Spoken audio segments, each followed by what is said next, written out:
آپ کو معلوم ہے کہ ماہ ربیع الاول کا آغاز ہو چکا ہے، دوسری تاریخ ختم ہوئی اور آج ہم تیسری شب میں اس وقت یہاں بیٹھے ہیں۔ یہ ماہ مبارک حضور صلی اللہ علیہ وسلم کی سیرت مطہرہ سے ایک بڑا گہرا تعلق رکھتا ہے۔ حضور کی ولادت باسعادت بھی اسی ماہ مبارک میں ہوئی، اگرچہ تاریخ کے بارے میں اختلاف ہے۔ حضور کا انتقال بھی اس ماہ مبارک میں ہوا، اور وہ متفق علیہ تاریخ ہے 12 ربیع الاول اصل میں حضور کا یوم وفات ہے، اور اکثر محققین کی رائے یہ ہے کہ آپ کا یوم ولادت جو ہے وہ 9 ربیع الاول ہے۔ یہی وجہ ہے کہ مجھے یاد ہے کہ ہمارے بچپن میں اس دن کو جو لوگ کچھ تھوڑا بہت مناتے بھی تھے تو 12 وفات کے نام سے در حقیقت یہ نام یاد کیا جاتا تھا۔ حضور صلی اللہ علیہ وسلم کی وفات کا دن ہے، کچھ کھانا پکا کر کچھ غریبوں کو مساکین کو کھلانا، یہ در حقیقت چیز تھی کہ جو اب ہوتے ہوتے اس نے بہت ہی ایک دوسری صورت اختیار کر لی ہے۔ اب یہ ایک جشن بن گیا ہے اور ایک عید کا سا سما، بلکہ واقعہ یہ ہے کہ جو اصل 2 عیدیں ہیں وہ کہیں پیچھے چلی گئی ہیں، اور یہ جو 2 عیدیں ہم نے ایجاد کی ہیں، ایک عید میلاد النبی اور ایک عید استقلال، اگر ہم جائزہ لیں تو شاید یہ 2 جو ہے یہ زیادہ فور گراؤنڈ میں آ چکی ہیں۔ لیکن یہ کہ جہاں تک آپ کی ولادت اور آپ کے وفات کا اس ماہ مبارک میں ہونا ہے وہ ثابت ہے۔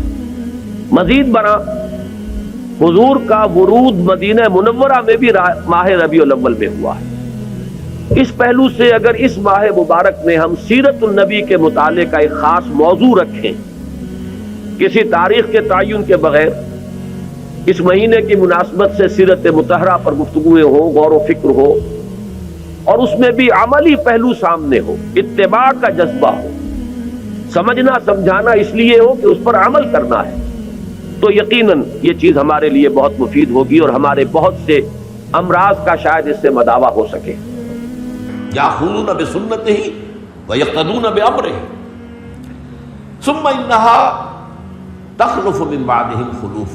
پھر ہمیشہ یہ ہوتا، ہر نبی کا جاننے والوں میں، پہچاننے والوں میں، ماننے والوں میں ہوا ہے، امت محمد بھی مستثنیٰ نہیں ہے۔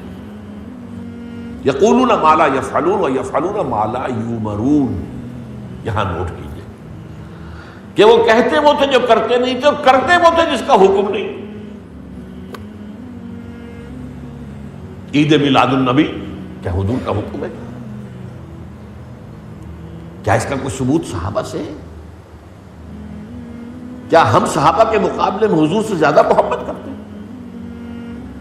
لیکن تھا کہ معاملہ ما لا یؤمرون، جس چیز کا حکم ہوا نہیں اس پر عمل ہو رہا۔ یہ ہے در حقیقت رسم پرستی، اور رسم کے اندر پھر اضافہ ہوتے چلا جاتا، اس پر ردے پر چڑھتے چلے جانا جو ہے، یہ دوسرا سبب ہے۔ اور اس کا ایک نتیجہ جو نکلتا ہے وہ اسی پر بات ختم کروں گا، اگرچہ ایک اور حدیث جو ہے اس موضوع پر بہت اہم ہے۔ نتیجہ کیا نکلتا ہے؟ جہاں بدعت آئے گی سنت رخصت ہو جائے گی۔ اب نماز جنازہ کی وہ اہمیت نہیں ہوگی، نہ نماز جنازہ یاد کرنی ہے، نہ دعا یاد کرنی ہے، کچھ پتہ نہیں، جا کے کھڑے ہو گئے ہیں، وضو بھی ہے کہ نہیں ہے، لیکن قرآن خوانی میں تو جانا ہی جانا۔ یہ کیوں ہوتا ہے؟ ورنہ یہ کہ نماز کی اہمیت ہوتی، نماز جنازہ کی، آپ اگرچہ عربی نہیں آتی لیکن ترجمہ تو اس دعا کا یاد کر لینا کوئی مشکل کام نہیں ہے، تاکہ کھڑے ہوں دل سے دعا مانگے۔ تو جہاں بدعت آئے گی وہاں سنت جو ہے اس کی حیثیت کم ہو جائے گی، اس کا استخفاف ہوگا یا غائب ہو جائے گا۔ جیون جیون ہر کوئی آنکھیں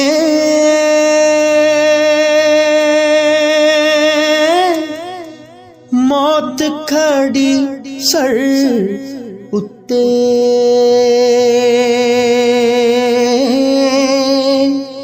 تیرے نالوں لکھ لکھ سونے،